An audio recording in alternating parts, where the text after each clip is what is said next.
Saludos de nuevo, queridos seguidores y mecenas de disidentia.com. El programa de hoy es un programa que se titula Un país sin fronteras. ¿eh? Y si me apuran, como ahora veremos con nuestro invitado, posiblemente no sin ley, pero sí con un entendimiento muy laxo de la ley o muy de aquella manera, ¿no? Es decir, casi que la ley en ocasiones es algo malo, ¿no? La ley es mala y por lo tanto podemos o debemos hablar de otras cosas y no atender tanto a la ley. El título del programa, como pueden ustedes deducir, tiene que ver, pero vamos a ir un poquito más allá del hecho puntual de la crisis, la frontera de Ceuta, que, bueno, pues que ya sabemos que tiene mucho más que ver con una cuestión de política del país vecino, Marruecos, de chantajear y de forzar al gobierno español a no hacer o hacer determinadas cosas, ¿no? Es decir, bueno, pero sin embargo, de cara a los españoles sirve para ponernos frente al espejo y descubrir que de repente, pues parece ser que las fronteras, pues simplemente tener claro lo que es una frontera o mantener no porosa una frontera es casi un delito de lesa humanidad, ¿no? A eso hemos llegado, es decir, lo que significa que la ley es papel mojado y que la jurisdicción es una tomadura de pelo.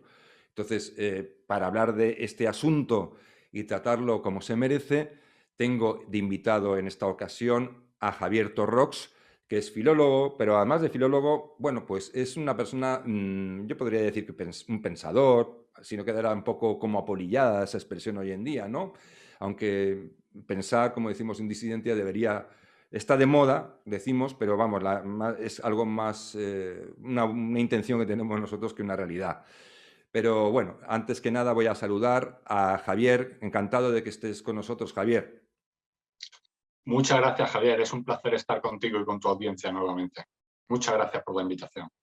Bueno, Javier, pues partimos de una anécdota, si te parece, de la anécdota del clip en el que al final se ha trabado buena parte del problema o se ha intentado trabar, que es el del abrazo, ¿no? El clip del abrazo de una señora de la Cruz Roja a uno de los que cruzaron la frontera tras nadar 30 metros, y ese abrazo ha cortocircuitado el debate porque lo que cuentan ahora son los sentimientos, es decir, es sentirse emocionado y pararse a reflexionar que si detrás de todo esto lo único que debe haber es el buen sentimiento, el sentimiento humanitario, y que todo lo demás es casi secundario. No sé, ¿qué te parece este cortocircuito emocional? Sí, pues precisamente me parece un cortocircuito emocional, tal y como lo has definido, que desvía la atención sobre el hecho esencial que se ha producido con este acontecimiento. Estamos ante una agresión de una potencia a otra potencia en la que Marruecos, en represalia a una acción previa de España, ha mostrado su disconformidad, ha avisado que la acción de España, que es el acogimiento y hospitalización de un líder del Frente Polisario en Logroño, en un hospital de Logroño, avisó que eso traería consecuencias, amenazó con esas consecuencias y las ha producido.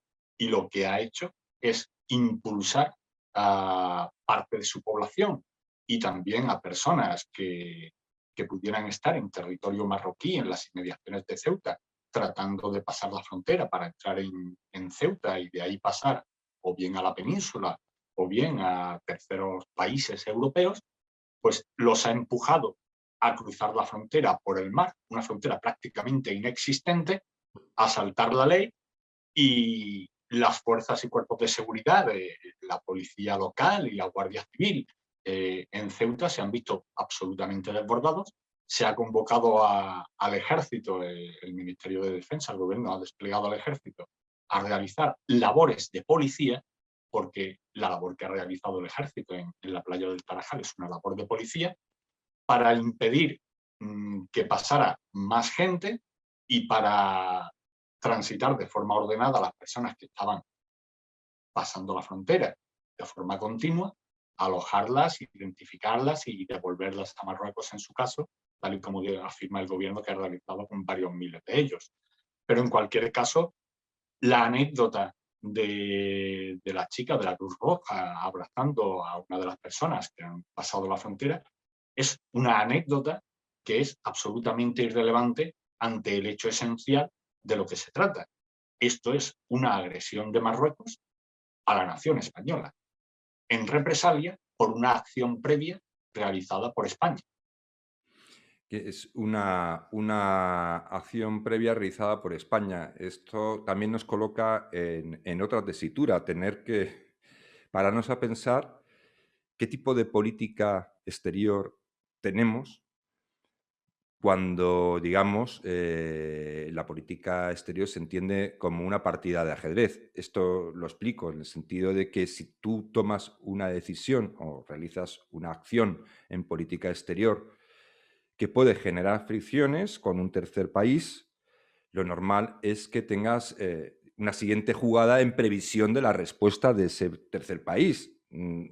A mí me llama muchísimo la atención que en España, en política exterior, se tiendan a hacer cosas y que luego nos llevemos sustos y sorpresas porque no tenemos ningún otro movimiento previsto después de la primera jugada que hacemos. Es decir, como decían los norteamericanos cuando China ya empezó a emerger como una superpotencia, pues aquella frase famosa decía que mientras nosotros jugamos a las damas, el adversario está jugando al ajedrez. Es decir, no sé, a mí me llama mucho la atención de que no exista una política exterior que tenga prevista determinadas contingencias cuando hacemos o tomamos determinadas decisiones. Siempre ocurre exactamente lo mismo. Es decir, bueno, pues como también no entiendo muy bien que, bueno, pues ya lo hemos comentado fuera de micrófono, que un país como España esté en la OTAN, pero sus territorios de Ceuta y Melilla no estén bajo el paraguas de la OTAN, mientras que las colonias africanas o vete a saber de dónde, de Francia, sí lo están, ¿no? Es decir, no sé qué tipo de política exterior tenemos, no sé si tenemos también un problema de entendimiento en comparación con otros países, la inmensa mayoría de ellos, por no decir todos, que tienen un sentido de nación, de interés nacional en cuanto a lo que es la política exterior, pues aquí como no existe, no sé, la idea de nación, pues lógicamente si no existe una idea de nación, pues vuelvo a decir que no puede haber una política exterior que defienda los intereses nacionales. Claro, es que incluso la palabra nación suena hasta como facha, ¿no? O sea, como fascista, es algo como muy loco, ¿no? ¿No crees que es un poquito, no puedo decir un poquito, es ironía, muy alarmante que cada vez que hacemos un movimiento en política exterior nos llevan palos de todos lados como si nadie hubiese previsto las posibles jugadas de terceros países? Sí, es algo asombroso. De hecho, la ausencia de política exterior de España es algo que denuncié también en un artículo publicado hace unos meses en tu revista, en Disidencia, que firmé hace unos meses, en el que denunciaba la absoluta ausencia de política exterior de España desde hace décadas. No hay objetivos, no hay relaciones que busquen un objetivo determinado, no se realizan acciones tendentes a objetivos determinados, estamos a expensas de los intereses de terceras potencias y nos ponemos bajo el paraguas de los intereses de terceras potencias para presentarnos ante la ciudadanía. Bueno, estoy hablando en primera persona del plural, pero en realidad lo que quiero decir es el gobierno utiliza esas acciones, se pone bajo el paraguas de los intereses de terceras potencias para presentarse ante la ciudadanía española como un gobierno muy moderno, muy guay, muy internacional, que fíjate que estoy alineado con Alemania. Tengo los mismos intereses que Alemania. Está sucediendo en estos instantes, por ejemplo, una guerra comercial y de represalias políticas por el Brexit que está realizando Alemania con el asunto de las vacunas. España se ha alineado con los intereses de Alemania, promoviendo la vacuna de Pfizer, cuya patente es mitad alemana, la mitad del desarrollo de esta vacuna es de una empresa alemana. Alemania está atacando a AstraZeneca, que es inglesa. Es una guerra comercial, una guerra también de represalias políticas por el Brexit, y España está perjudicando a sus gobernados para beneficiar los intereses de Alemania. Esto es tan solo un ejemplo, Javier, de lo que viene sucediendo desde hace décadas. Entonces, lo que sucede no es que España no sea capaz de prever los movimientos de terceras potencias. No me cabe la menor duda de que el cuerpo diplomático español está perfectamente capacitado para prever los distintos movimientos y sabe perfectamente que si España acoge en un hospital español al líder del Frente Polisario, eso va a crear un conflicto con Marruecos y que ese conflicto va a ser absolutamente inevitable. Lo que llama la atención al respecto, o al menos a mí me la ha llamado, es que la inevitabilidad de las consecuencias de la reacción de Marruecos, Marruecos ha elegido deliberadamente hacerla pública con días de anticipación. Quiero decir, lo habitual es que en el diálogo de las naciones, de la geopolítica, las naciones se responden unas a otras, pero de forma soterrada. Esto no suele estar en la superficie, no es algo que puedan ver los ciudadanos de las dos potencias implicadas en un conflicto determinado al margen del grado de importancia o de relevancia del conflicto del que se trate. Lo habitual es que las potencias dirimen esas diferencias enfrentándose una a otra, pero sin hacerlo público. Salvo que se trate de una guerra, evidentemente, que inevitablemente una guerra es algo perfectamente público. Pero normalmente, tú me has hecho esto, pues ahora yo te voy a poner aranceles en esto otro. Pero no voy a decir abiertamente que te pongo este arancel a este producto por lo que tú has hecho previamente. Simplemente pongo el arancel, defiendo la imposición del arancel y seguimos jugando la partida. Pero en esta ocasión, Marruecos ha decidido anunciar deliberadamente que iba a realizar una acción y la ha realizado. Y ha sido una acción realmente atroz, porque ha empujado a la población a lanzarse al mar para cruzar una frontera sin ningún objetivo determinado, simplemente inundar una ciudad española de sus nacionales para crear el caos y el pánico en la población española. Ese ha sido el objetivo y lo han conseguido. Tanto lo han conseguido que en cuestión de horas el Consejo de Ministros ha aprobado entregar 30 millones de euros al Estado de Marruecos. Estamos Bueno, pagando un rescate. bueno, no, esa es la multa. Esa es solo la multa, ¿vale? Esa es una multa. Porque en El realidad primer plazo. lo que han conseguido es que España coja a este señor de Frente Polisario y vuelva a reabrir su causa en el Tribunal Supremo, creo que es, por una cuestión grave. En Es la decir, Audiencia Nacional. la Audiencia Nacional, perdón. Gracias por la corrección. La multa son los 30 millones. Es decir, no solo voy a hacer lo que tú quieres hacer para que dejes de convertir la frontera en una especie bueno, pues de lugar, en algo inexistente y que no se respeta. No solo voy a hacer lo que tú querías que hiciera, sino que, claro, como he tenido la osadía de contravenir tus deseos, pues para resarcirte y para que dejes de estar enfadado, cojo y además te pago una multa de 30 millones. Es que es más grave, o sea, decir, es, Sí, es, sí, sí, es, sí. es el despropósito sobre el despropósito. Es decir, no voy a decir la palabra humillación y tal, porque no nos vamos a poner tampoco tan dignos y tal. Simplemente es un cachondeo.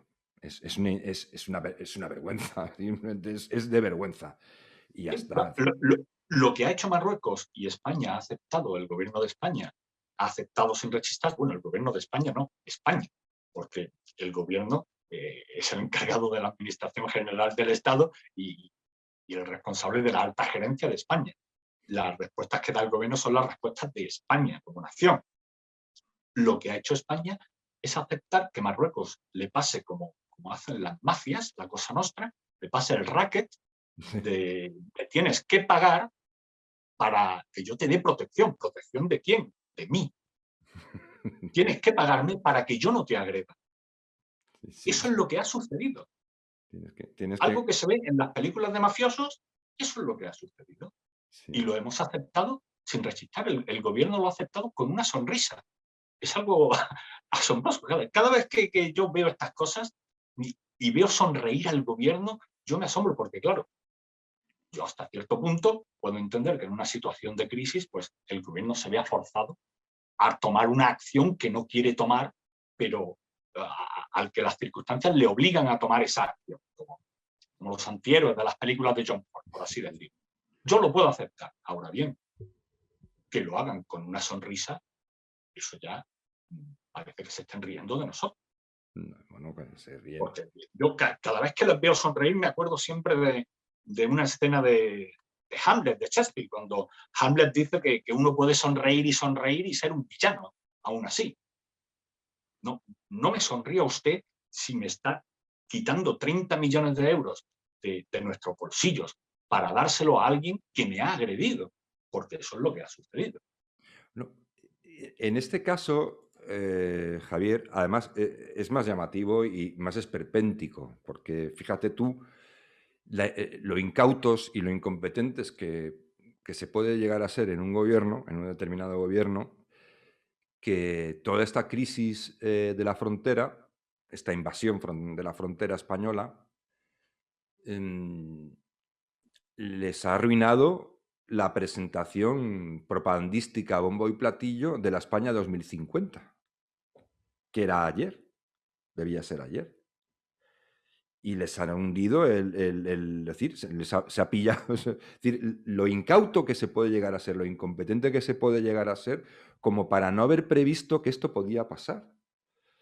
Y les ha pillado, precisamente, les ha arruinado ese tipo de jugadas, de eventos que tanto gusta al gobierno actual, de la propaganda, ¿no? Es decir, como, por ejemplo, como no sabemos cómo salir del agujero en 2021, ni seguramente en 2022, el gobierno, seguramente las personas de a pie tienen bastantes más ideas de cómo salir del agujero que quienes están ahora mismo gobernando, seguramente, ¿eh? Yo, a pesar de esta creencia generalizada que me parece bastante desagradable y equivocada, yo creo en la sabiduría de la multitud. Creo que las multitudes son más sabias cuando no están bajo situaciones extraordinarias de pánico colectivo, de histeria colectiva o de situaciones fuera de lo común. En el día a día, la multitud suele tomar mejores decisiones que los gobiernos. Entonces, dicho este pequeño apunte, me parece fascinante que este gobierno, que solo se basa en la propaganda, que ha creado el esperpento de la España 2050, que es un esperpento. ¿Y por qué es un esperpento? Porque además, como hemos estado también comentando tú y yo, entre nosotros, es un evento que, por lo visto, solo participan académicos. Entonces, ¿cómo queremos que sea la España dentro de 30 años? Pues eso no lo va a decidir usted, ni tú, ni yo, sino que, al parecer, lo tienen que decidir 100 académicos convocados por los políticos de turno. Es decir, imagínate la España que puede salir de 100 académicos, lo que puede tener que ver esa España con lo que de verdad piensa pues cada uno de nosotros, o lo que aspira o ansía cada uno de nosotros, ¿no? Es otro. Pero bueno, dicho lo que quiero decir es que les ha arruinado el propio circo de la propaganda, porque son tan necios, que no contaban con que les pudiera ocurrir lo que ha ocurrido. Entonces digo yo, ¿qué política exterior tenemos nosotros? Y ahora voy a ir un poquito más allá. Porque esto es de largo plazo y tiene que ver también, hablando de guerras culturales, vamos a hablar también de un tipo de cultura, la cultura de que en España gastar en las Fuerzas Armadas es algo que no se acepta, Hablamos de la frontera. Yo puse incluso un tuit cuando pusieron esa foto de los soldados españoles desplegados en esa playa del Tarajal, ¿no? Que veía, claro, lógicamente la foto salía porque había en el fondo un soldado que acompañaba a un niño. Pero lo que me llamó la atención es que había ahí unos vehículos militares, joder, que los he conocido yo, que tienen 40 años. La noticia es, oiga, que un vehículo de un particular pasa a ser considerado un vehículo clásico cuando tiene 25 años. Bueno, pues estos tenían 15 años más de antigüedad. Es decir, ese es lo que tenemos. Y hablando también de los intereses de la seguridad nacional, pues el ala de la defensa aérea que está en Gando, en Canarias, tiene unos aviones que se caen a trozos. Son aviones que, de hecho, se tienen que liquidar y sacar del servicio sí o sí este año 2021 y para los que todavía no hay sustitución. Eso es bárbaro. O sea que, perdón, que los recursos de los que disponga el ejército español para defender a los ciudadanos españoles de agresiones externas, de eventuales agresiones externas, como la que se ha producido, sean unos recursos de tal antigüedad que estén obsoletos prácticamente para el desguace, que sobrevivan esos vehículos o esos recursos a base de canibalizar los que ya están totalmente deteriorados, que sigan metiéndoles pequeños arreglos para que sigan rodando esos ejes. Eso llega un punto en el que si España está sin ejército, entonces los españoles estamos vendidos. Porque se ha vendido durante décadas la idea de que el ejército es algo malo porque es gente que va por ahí matando a los demás. Esto es una locura, una absoluta locura. El ejército existe para asegurar el ordenamiento jurídico, el ordenamiento constitucional y la integridad de la nación. Y la integridad de la nación es fundamental y esencial para que el ordenamiento jurídico permanezca, esté vigente y sea ejecutado por los tribunales de justicia. Porque sin ejército que garantice la vigencia del ordenamiento jurídico, el ordenamiento jurídico se puede desmoronar, porque estamos a expensas de una agresión externa. El ejército es absolutamente fundamental, no solo para defendernos ante una eventual agresión, sino también para que España tenga una voz en el concierto internacional de las naciones.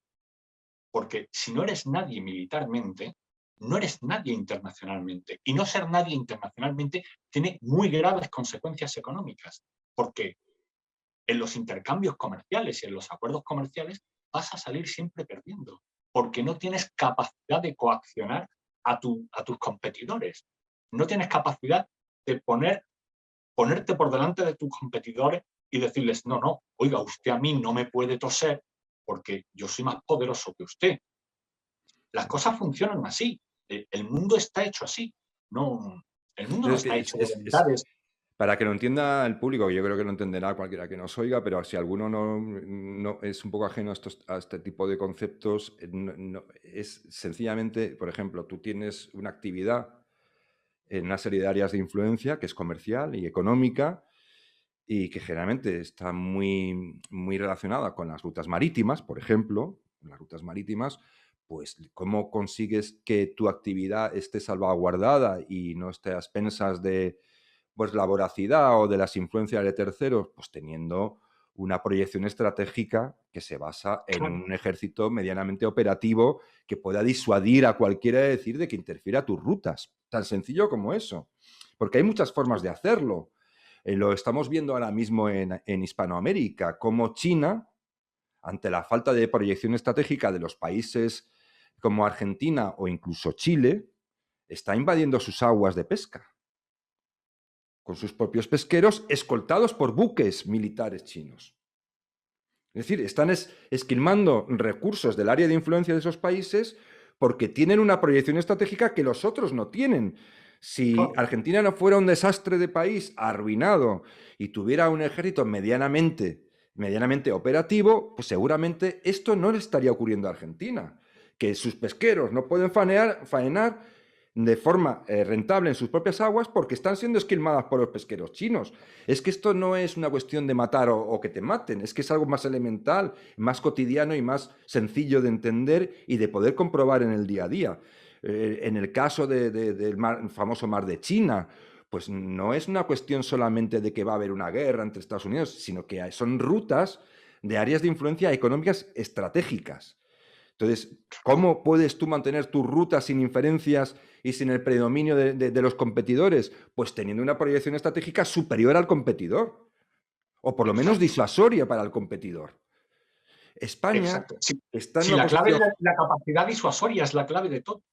La capacidad disuasoria. No existe una policía mundial. Esa idea de que hay un ejército internacional que hace de policía mundial no es cierto. En la práctica no funciona así. Cuando tú compites por los mismos intereses o misma área de influencia, sin tener que llegar a la guerra, hoy en día, en la inmensa mayoría de las veces, porque ya se han aprendido determinadas lecciones, se basa en la disuasión y la proyección de tus fuerzas armadas como elemento para que al adversario diga, no, no, además, no solo tener eso, sino demostrar la determinación de un momento dado de dar el paso hacia adelante, es decir, que la fuerza ejercida en realidad es la fuerza percibida. Exacto, exacto. Y que el competidor perciba no solo la fuerza que puedas llegar a tener, sino que perciba la determinación de llegar a utilizarla en caso de que pueda llegar a ser necesario si el competidor te aprieta demasiado o te pone en una situación en la que te fuerza a utilizarla. Porque de nada sirve tener capacidad disuasoria si quien está enfrente cree que nunca vas a llegar a utilizar esa capacidad disuasoria. Entonces te toma por el pito de un sereno, que es lo que sucede, por ejemplo, en este acontecimiento de la agresión de la entrada de miles de inmigrantes de forma ilegal en la frontera del Tarajal en Ceuta. Que si no encuentran oposición o si lo único que encuentran son una fuerza policial, pues no hay capacidad de disuasión ni de detención, de detener la avalancha. Lo que necesitamos es diferenciar una frontera como la de Ceuta y Melilla y también la de las Islas Canarias con la frontera que podamos tener en la península, con Portugal o con Francia, con los que tenemos tratados de buena vecindad, tratados comerciales, tratados de amistad, y existe el acuerdo Schengen de libre circulación, en el que ni tan siquiera necesitamos mostrar el pasaporte para pasar de España a Portugal, de Portugal a España, o con Francia igualmente, en ambas direcciones. Eso no existe con Marruecos. Esa frontera es totalmente distinta a los Pirineos o a la raya con Portugal. Esa frontera, desde mi punto de vista, Javier, debe ser militarizada y estar bajo control militar, porque no existen esos acuerdos comerciales con Marruecos como sí existen con Portugal y con Francia.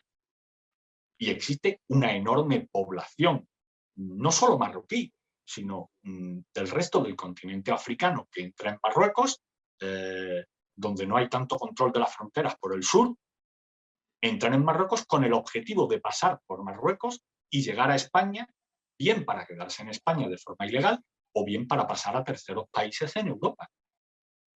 Eso necesita ser controlado y eso solo se puede controlar con una alambrada, con muros y con recursos militares. Y sobre todo también, Javier, al país vecino, dejándole las cosas muy claras, siempre que sea posible, con un entente cordial, por supuesto, el palo y la zanahoria, las buenas maneras, Claro.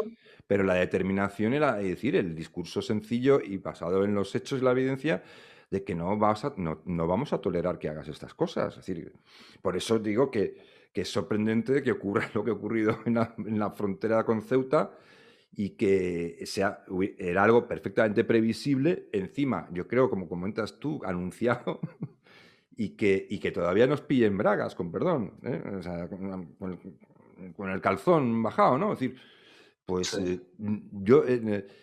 si esto no cambia, hombre, nada bueno puede salir de ahí. Yo no digo que vamos a ir a que a Marruecos mañana nos agreda militarmente. Yo pienso que de seguir esto así es evidente que en un momento dado pues, las ciudades de Ceuta y Melilla dejarán de ser españolas de alguna manera. Algo ocurrirá de forma gradual, por la fuerza de los hechos, por los hechos consumados, no sé cómo, pero evidentemente si no hay una voluntad de mantener la frontera como un hecho real, pues lógicamente si tú no mantienes tu frontera, desde luego el que tiene interés de expandirse, pues no va a tener el interés que tú no tienes por mantener la frontera, es que es de sentido Bueno, común.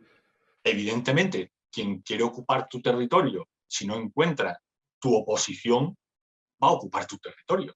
Porque la ausencia de oposición a esa pretensión es en realidad una invitación a hacer realidad esa pretensión.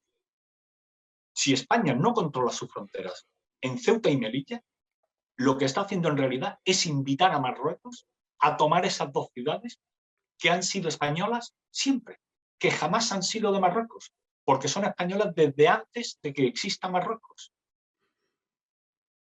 hace más de 500 años que Melilla es española, y Ceuta, por Dios, Ceuta era española ya en tiempos de los godos.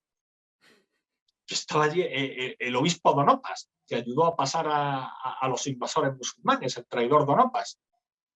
Era ya española y fue durante un tiempo portuguesa, si no me equivoco, y renunciaron a formar parte de Portugal para integrarse en la corona de Castilla. Aunque bueno, esto hablo de memoria, no estoy muy seguro si sucedieron así los acontecimientos.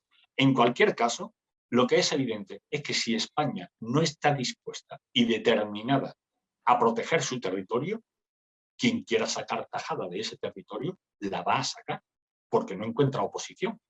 Y si al mismo tiempo España se encuentra ante la amenaza de la reiteración de un golpe, como hoy mismo ha anunciado en la nueva sesión de investidura de Pere Aragonés en el Parlamento Regional Catalán, que ha amenazado con volver a hacer efectiva la República Catalana y de declarar una nueva independencia, pues nos encontramos con un nuevo conflicto doméstico en el que se vuelve a revolver el río de España y ahí puede volver a sacar tajada Marruecos, porque esta última agresión en Ceuta es también, en cierto modo, una toma de pulso de cuál es la reacción española, cuál es la capacidad de reacción española y hasta qué punto está España determinada a defender esas dos ciudades.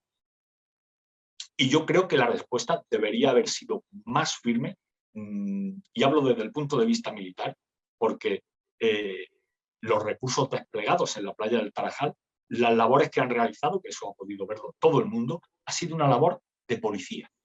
Sí, y además no ha sido preventiva. Exacto. Ha Ha sido sido totalmente después. reactiva. Claro, cuando ya estaban entrando miles, pues entonces ya sí. No había ninguna previsión de nada. Es De decir, nada. De en lugar de absolutamente blindar nada. la frontera en previsión de decir, acabamos de traer al tío del Polisario y ya esto no ha gustado allí mucho en Rabat.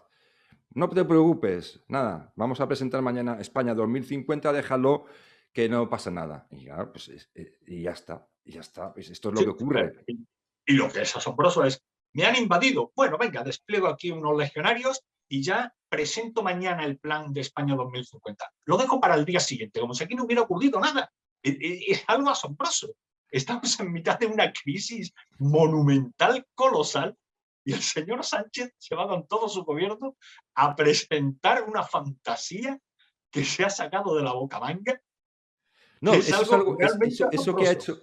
eso que ha hecho el plan este 2050 es algo que ya tiene cierta tradición, ¿eh? Es decir, yo creo que ya fue Felipe González el que ya empezó con este tipo de forums y cosas así.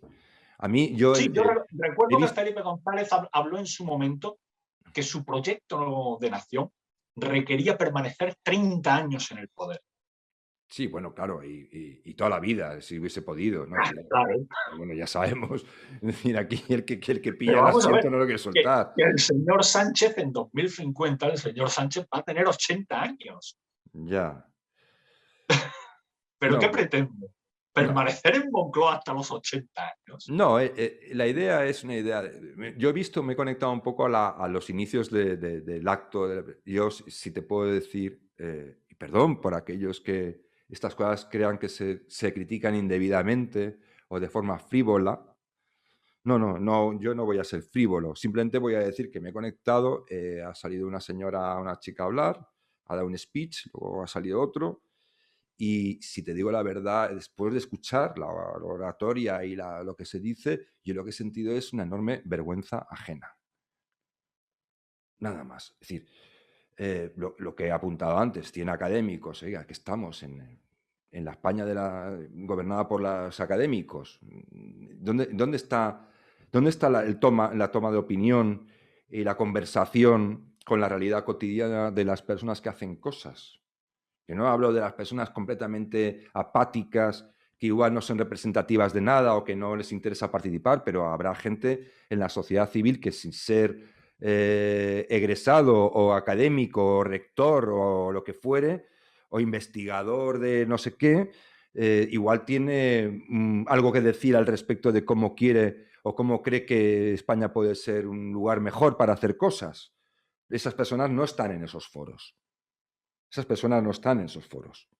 Y lo que decía Pericles en la famosa oración fúnebre, dice, no todo el mundo está capacitado para ejercer la labor de gobierno o la política, pero sí todo el mundo debe poder juzgarla. ¿Dónde están? ¿Dónde está la España? ¿Cómo vamos a hacer la España que queremos? ¿O cómo vamos a plantearnos, siquiera reflexionar sobre la España que queremos dentro de 30 años, si a la hora de reflexionar, reflexionan 100 tíos que están encerrados en su academia? ¿Pero qué broma es esta? Pero yo creo que es más grave aún de cómo lo estás exponiendo, Javier. Estoy de acuerdo contigo en que ha sido un acto, lo poco que he visto de él me ha resultado también bastante ridículo, con una excesiva grandilocuencia y una épica totalmente fuera de lugar. Pero sí que he visto una breve intervención del señor Sánchez en la que dice una serie de cosas que me han llamado la atención. Utiliza la palabra que yo creo que esto viene también de un tema de marketing, especialmente de Twitter, porque ha utilizado la expresión una gran conversación. La gran conversación es la expresión con la que el señor Dorsey, el propietario de Twitter, se refiere siempre al propio Twitter, a los contenidos que hay en la plataforma digital Twitter, que lo que hay en Twitter es una gran conversación global, la conversación global. Y a continuación, el señor Sánchez ha hablado de un diálogo nacional, que los medios de comunicación locales del gobierno de Moncloa, del gabinete de prensa de Moncloa, ha editado el vídeo con unos subtítulos en los que la expresión diálogo nacional aparece con mayúsculas.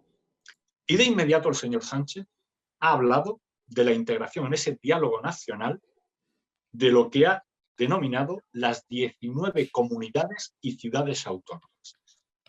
Desde mi punto de vista, todo esto son eufemismos para cubrir con palabras distintas de lo que en realidad se trata.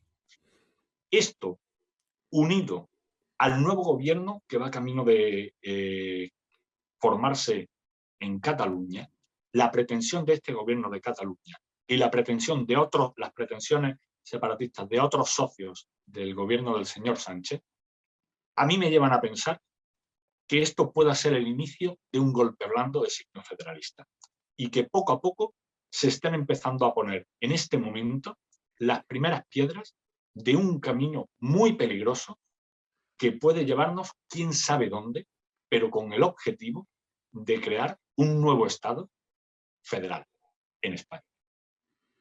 Bueno, yo creo que, si te digo la verdad, no, me parece que es otra forma de verlo y seguramente habrá una intención de hacer un encaje político con todo esto, un encaje de bolillos hacia en una determinada dirección, a ver cómo pueden casar una cosa con la otra, pero sin embargo yo creo que quizá porque no existe, por más que se quiere decir, una visión clara desde el otro lado, digamos, de lo que podría ser las oposiciones o la oposición, no termina de haber una visión clara, una idea clara, de propuesta clara, de decir, de líneas generales claras. Sí, algunos dirán, no, Vox está y tal. Bueno, yo Vox le veo todavía, que no tiene esa construcción intelectual, no la tiene. Tiene una serie de ejes de comunicación que utilizan desde un punto de vista, digamos, en la comunicación política cotidiana para buscar pues nuevos afiliados y votantes seguramente, pero en líneas generales, hablando de lo que es importante que es la política como actividad seria, no existe todavía una visión alternativa, no alternativa porque exista otra visión de Sánchez, que tampoco la tiene. Es un oportunista, ¿no? Es decir, pero no existe una visión que nos saque de esa situación de un país sin fronteras, sin horizonte, donde la ley, pues cuando se le pone la etiqueta de que esta ley es buena, pues se debe cumplir incluso bajo pena de pelotón de fusilamiento. Es decir, cuando una ley es una ley progresista y pedagógica y que lucha contra los villanos y los verdugos malvados de la opresión estructural, es una ley que hay que dar, pero cuando una ley no conviene cumplirla, cuando nos colocan en una situación incómoda en la que hay que hacer cosas que son duras, que pueden ser impopulares, que pueden ir desde el punto de vista de los videoclips y de los cortes de vídeo, pueden hacernos pupa a nivel de imagen, pues esas leyes son leyes, entre comillas, malas, anacrónicas, incompatibles con un mundo de luz, de seres de luz y de buenos sentimientos, ¿no? Entonces, va lo uno con lo otro. La España 2050 es la España de las fronteras que se las toma cualquier vecino como a pitorreo. A pitorreo sin ningún coste. Al revés. Al revés. El asalto de la frontera española nos ha costado 30 millones y bajarnos los pantalones, además. Es decir, sí, a Marruecos le ha salido gratis. No solo gratis, ha hecho un buen negocio con la agresión. Ha hecho un negocio redondo, porque no solo ha obtenido un beneficio de 30 millones de euros para la bolsa, sino que ha afianzado enormemente su posición estratégica en el norte de África, porque ha conseguido doblarle el brazo a España. No solo ha conseguido eso, es que además ha conseguido que el primo de Zumosol, Estados Unidos, se ponga a su lado. No se ponga a su lado, pero desde luego no se ponga del lado de España, sino como diciendo, bueno, vamos a ver, hay solo una cuestión que plantearse. Es decir, si Gibraltar fuera una colonia española en Gran Bretaña, ¿alguien cree que seguiría existiendo Gibraltar? Nadie. Absolutamente nadie. ¿Por qué Gibraltar, siendo una colonia británica en España, sigue existiendo? Oiga, pues es muy sencillo, porque aquí no existen aliados, existen intereses. Exacto. Y conforme tú te tomes en serio tus intereses, los demás se los tomarán en serio, te tomarán en serio a ti. Entonces, yo entiendo que con la crisis del populismo, la gran recesión, el azoramiento, la división entre élites y pueblo llano, y todo este tipo de cosas, yo puedo entender que se ha caído en el error, para mí, en el error, que ya llevaba larga trayectoria, de devaluar moralmente el Estado-nación, es decir, como algo, como un monstruo, ¿no? Es decir, como que la nación ha quedado establecida, que la nación ha sido la fuente de los grandes desastres del siglo XX, ¿no? Las grandes guerras, los grandes genocidios y tal. Pero es que la nación es un concepto mucho más antiguo, de una larga trayectoria, y la nación, mejor o peor entendida, a ser posible con la mayor libertad que se pueda y con las mayores garantías, es un instrumento, ha sido un instrumento de orden y de progreso, de seguridad y de progreso, en general. Hitler, ha habido Hitler, y ha habido Lenin, y ha habido tal, y seguramente, si Dios no lo remedia, alguno más nos tocará padecer. Ojalá que no. Pero esto no, la devaluación de lo que es moralmente el Estado-nación nos ha llevado a una irrealidad de creer que el mundo es un mundo completamente pacífico, sin presiones, ni agresiones, ni tensiones, ni coacciones, ni chantajes de unas naciones a otras. Y eso es falso. Totalmente falso, pero esa idea ha calado mucho, especialmente en Occidente, porque Europa lleva viviendo ya muchas décadas de paz y sin la perspectiva de un conflicto bélico. Salvo por la guerra civil en Yugoslavia en los años 90 del siglo XX y la guerra que ha habido en Ucrania recientemente también, hace unos años, salvo por eso que está además en el extremo oriental de Europa, el resto de Europa ha vivido en paz desde 1945. La gente ha perdido, la sociedad occidental en Europa ha perdido la perspectiva de cuál es el mundo real, de cuáles son esa serie de conflictos y de intereses que exponías hace un momento tú, Javier. No lo ven, creen que el mundo es lo que sale en televisión, los partidos de fútbol, el papel cuché, el entretenimiento y nada más. Pero existe, iba a decir guerras soterradas, no guerras, pero sí conflictos soterrados en constante desarrollo en el que quien tiene fuerza y capacidad de coaccionar a sus competidores lo hacen y lo hacen a diario, constantemente. Eso los ciudadanos no lo ven, creen que viven en un país de fantasía y en cuanto prevén la más mínima amenaza, yo esto no lo quiero. Yo lo que quiero es mi país de fantasía en el que una chica de la Cruz Roja abraza bondadosamente a un señor que acaba de sufrir un momento de dificultad, que es algo estupendo, pero eso nos hace perder de vista el hecho esencial de lo que está sucediendo. Sí, nos quedamos Y con el esta, flower power, ¿no? Es decir, caemos en el flower exacto, power. exacto, nos quedamos con el flower power, perdemos la perspectiva de la realidad, pero ¿qué es lo que sucede mientras tanto? Porque a uno, a la sociedad quizá no le importe la realidad. El problema es que a la realidad no le importa que a la sociedad no le importe la realidad. La realidad va a seguir ahí. Se va a imponer siempre al final de una forma u otra. Siempre se va a imponer. Y Esto luego, lo decía, creo que era Ayn Rand, que decía que un individuo puede evadirse de la realidad, pero de lo que no puede evadirse bajo ningún concepto es de las consecuencias de haberse evadido de la realidad. Esas consecuencias, tarde o temprano, van a llegar. sí, Y sí. eso es absolutamente inevitable. Y no queremos verlo. Queremos pensar que esas consecuencias no llegan, porque llevamos muchas décadas de paz, una paz sostenida, prolongada, con grandes acuerdos comerciales en los que vivimos estupendamente. Las condiciones de vida también de las sociedades occidentales Mira, han mejorado sensiblemente, es algo evidente. Sí, perdón. te pongo un ejemplo que me llamó la atención, porque mira, ahora estoy intentando terminar un libro, intentando terminarlo, ¿no? A ver si me da la vida.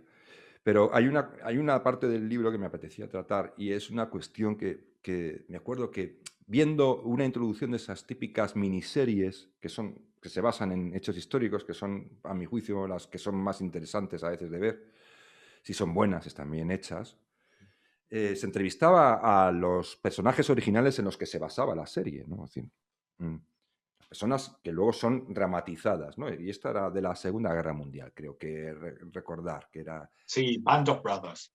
No, no, es The Pacific, De la que, Pacific, la siguiente, que sí. produjo Tom Hanks y Spielberg, ¿no? Sí, Porque y Spielberg. también The Band of Brothers tiene también esa misma dinámica y es una serie Sí. espléndida. Pero me hizo gracia porque uno de los entrevistados, personajes originales, reales y auténticos en los que se basa la dramatización de la película, uno de los personajes, la persona real, dice, es que en mi pueblo, en mi pueblecito, cuando un joven era declarado no apto para ir a Okinawa, se suicidaba. Sí.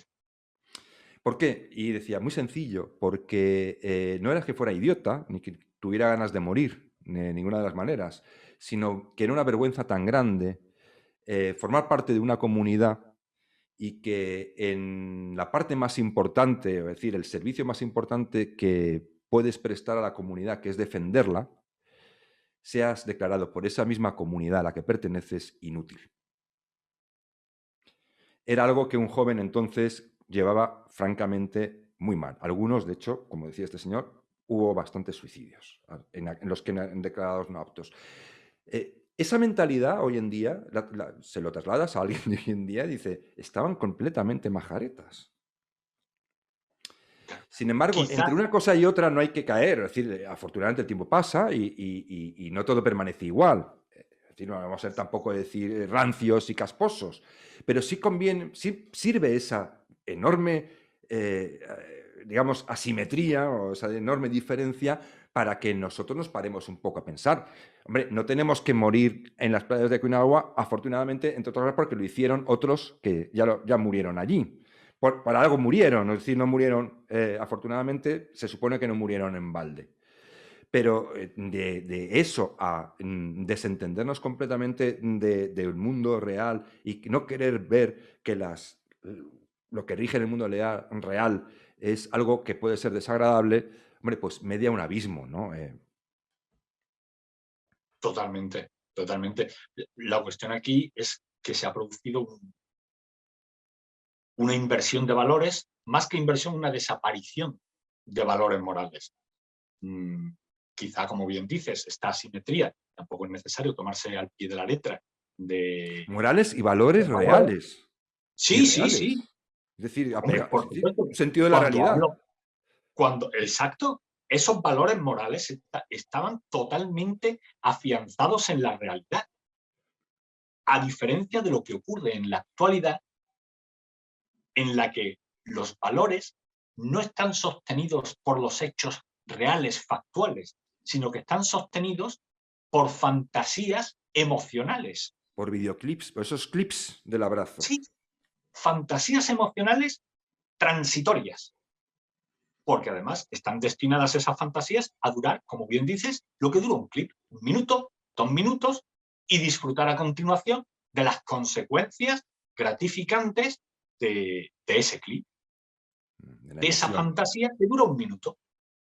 Claro, una sociedad que ancla sus valores en ideas fantasiosas, pues evidentemente no puede prosperar. Se está cerrando las puertas al futuro.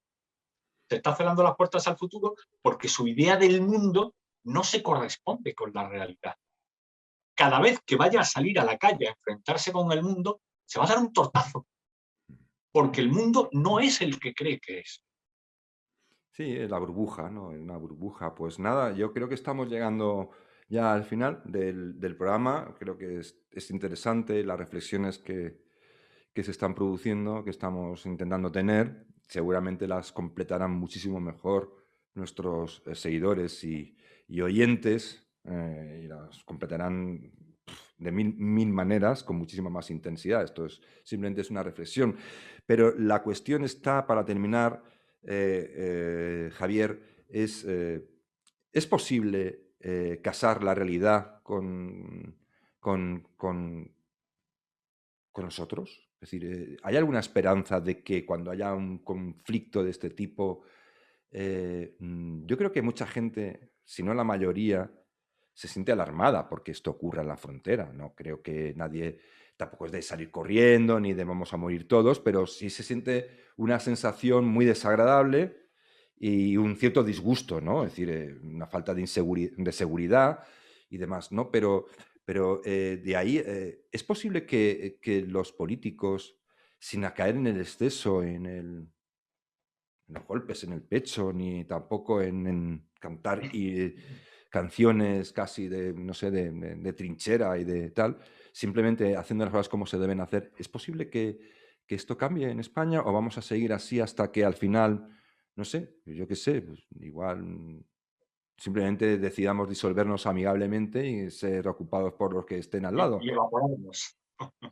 Pues no lo sé, a mí me da la impresión de que este acontecimiento, la entrada de 10.000 personas en cuestión de horas en la ciudad de Ceuta de forma ilegal, como bien decías antes, ha alarmado mucho a toda la sociedad en toda España.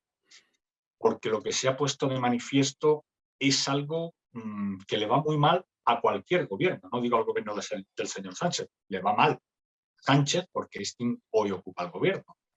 Pero es algo que debe temer cualquier gobierno, que es que de repente la sociedad pierda una certeza. La certidumbre de que vivimos en un lugar seguro, delimitado y que está bajo control, ha desaparecido. Y eso lo ha percibido toda la sociedad. Que de repente ha bastado que una potencia extranjera dé unas instrucciones para que España se haya visto totalmente desbordada, alarmada, y que una ciudad se vea inmersa en el caos, con sus habitantes encerrados en sus casas, por miedo a salir a la calle, por miedo a lo que se pudieran encontrar en la calle, con 10.000 personas descontroladas que podían hacer, qué sé yo, pues prácticamente lo que les apeteciera, porque es imposible controlar 10.000 personas que te llegan de repente cuando tus recursos de fuerzas de policía no están diseñadas para, Sí, para la controlar sobrecarga, esa ¿no? población, esa sobrecarga, exacto. Y la desaparición de esa certidumbre, de esa certeza, de esa seguridad, yo creo que puede ser muy peligrosa para el gobierno y que puede, si ya se estaba produciendo una reacción de cambio de ciclo político, de rechazo al actual gobierno, creo que este acontecimiento, la agresión de Marruecos, puede haber incrementado notablemente que este cambio pueda llegar a intensificarse de forma bastante notable. Muy bien, pues yo simplemente querría añadir un punto que me parece interesante y que debe ser tenido en cuenta en política. Es decir, cuando hablábamos de tener unas fuerzas armadas operativas, modernas, eficaces, obedientes, dinámicas, ¿eh? Diligentes, pues hay que entender que esto también es imbrica con una economía sana y potente. Sí. Es decir, estas cosas van unidas. Digo, ¿por qué? Porque a veces el voluntarismo, es decir, si tenemos el ejército, la legión, no sé qué, tal, los ponemos aquí, blindamos la frontera. Mire, eso es una solución de contingencia del momento. Se puede cambiar de actitud y poner mano dura. Bien. Pero de cara a lo que es en el futuro, hablando de la España en 2050, si es que llegamos, como tales, como España, pues la cuestión está en que todo esto va unido. Es decir, tener un ejército que garantice tus áreas de influencia, tu progreso, tu capacidad incluso de estar en diálogo internacional, pudiendo defender no solo tus intereses, sino igual las ideas, las mejores ideas, que no solo son buenas para españoles, sino que igual son buenas para los demás países o para Occidente o por lo que sea, pasa por tener también un país saludable, capaz de mantener en condiciones a sus militares y a las personas que por vocación y por vocación de servicio deciden coger una de los trabajos que son, digamos, que suponen uno de los mayores sacrificios, ¿no? Y que requieren, desde luego, una convicción y una vocación enorme. Entonces, si no tenemos eso, lo digo porque ahora que ha ocurrido esto también, pues de algunos lados, pues te comentaba lo de la legión, la mano dura, tal, bien, sí, porque no hay más remedio y se puede cambiar un poco las tornas, pero están ustedes olvidando mucho la economía, que todo el mundo piensa que es algo meramente materialista y la economía es lo que arma y lo que nos permite hacer, aspirar a ser lo que queramos ser, es decir, incluso como nación. Sí. Esa es Sí, una pero reflexión no, que quería. sí, está muy bien eso y yo añadiría que eso cuesta dinero, Claro. que hay que invertir bastante más de lo que se invierte en defensa, que eso sí que es dinero bien invertido en beneficio de todos los ciudadanos y que se puede detraer perfectamente de inversiones absolutamente improductivas que se están dilapidando millones y millones de euros en todas las administraciones públicas, en todas las comunidades autónomas, administración central, diputaciones y demás. Y lo que es necesario es dotar a las Fuerzas Armadas de unas capacidades que estén en consonancia con las necesidades de defensa de la nación. Claro, y con las necesidades geoestratégicas. Es que decir, es que Exacto. todo está unido. Esto no. Todavía la paz perpetua no existe y la paz No, no, universal ni va a tampoco. existir nunca, ni va a existir nunca, porque la condición humana no lo va a permitir. Pues no lo sabemos. Seguramente Tenemos tengas que ser razón. realistas. Pero cuando decimos que paz perpetua no significa un mundo en guerra, pero sí un mundo en el que existen muchos matonismos geopolíticos, muchas que muchos de nosotros no nos enteramos porque se producen sin que nos enteremos, no se nos informa de ello, luego nos vamos enterando porque, como dices tú, la realidad final siempre se acaba manifestando, pero que esto se produce y que es el pan nuestro de cada día y que si no lo vemos es que no nos queremos enterar. Es decir, Alemania, por ejemplo, Alemania, que es un país en manos dirigida por la sensatísima Angela Merkel, es un país que ha incrementado su presupuesto militar en ni más ni menos que un 18% este año. Un 18%. Es decir, Sí, sí, sí. Alemania gasta 45.000 millones de euros en sus fuerzas armadas. Es un país económicamente mucho más solvente que el nuestro, que duda cabe. ¿Eh? Pero bueno, tampoco está en una situación, en una posición geopolítica o geográfica tan rodeada de mar que requiere unos recursos bastante más caros todavía para garantizar tus áreas de influencia y tus propias aguas territoriales, es decir, tu seguridad. Bueno, nosotros gastamos, yo no sé si hemos llegado a los 16.000 euros, 16.000 millones de euros. Eso no nos permite estar a la Y altura de mucho las de ese dinero, necesidades. perdona Javier, en inversiones comprometidas a largo plazo que no se cumplen. Es decir, que luego no se paga. Como ha ocurrido y que ocurre muchas veces que queremos estar en consorcios internacionales, por ejemplo, de un avión de combate, ahora que hay ahora, Sí. que vamos a hacer con Alemania y Francia, que hemos tenido problemas para entrar, no por nada, sino simplemente porque tenemos fama de mal pagadores. que nos comprometemos a poner X dinero y luego no lo ponemos, o tardamos en ponerlo 20, no sé, indefinidamente, mientras que nuestros socios lo ponen. Sí, Es que es todo. Sí, sí, con ese asunto también es asombroso que se le dé el papel de coordinador de ese proyecto estratégico del futuro avión de combate europeo, no a una empresa tractora de la industria aeronáutica, sino a un proveedor, a Indra, en lugar de dárselo a la tractora Airbus, que es la que tiene las capacidades y el conocimiento acumulado de ingeniería y el conocimiento acumulado de coordinación de este tipo de proyectos a lo largo de décadas. Bueno, pero eso ya es un mundo que tú sabes que es un mundo completamente enloquecido. O sea, es decir, de eso ya hablaremos un día cuando hablan del submarino S-80 y demás. Y bueno, pues ese mundo de los grandes proyectos militares es un mundo, es una locura, una locura. Le pasa a todo el mundo, ¿eh? Ojo, aquí Sí, siempre nos echamos la porquería a nosotros mismos, los primeros, y mira lo que pasa con el avión F-35 en Estados Unidos, que es uno de los mayores despropósitos de la industria norteamericana, pero con diferencia. Es decir, y sí. lo que ocurre en China, y que no, pero lógicamente como allí no hay libertad de prensa ni nada, pues no te vas a enterar. O en Francia, que ahí son bastante chinos en eso de cerrar filas y no decir nada. Y los desastres y las catástrofes de los grandes, de los macroproyectos, suele ser un común denominador incluso de los que aparentemente son más competentes. Pues nada, no me voy a enrollar más porque si no, al final vamos a acabar haciendo 3 programas en uno y tampoco es el caso. No quiero abusar de tu paciencia y de tu tiempo. Javier, muchísimas gracias por ayudarme a hacer este programa y por participar. Ha sido un placer, Javier. Muchas gracias por tu invitación.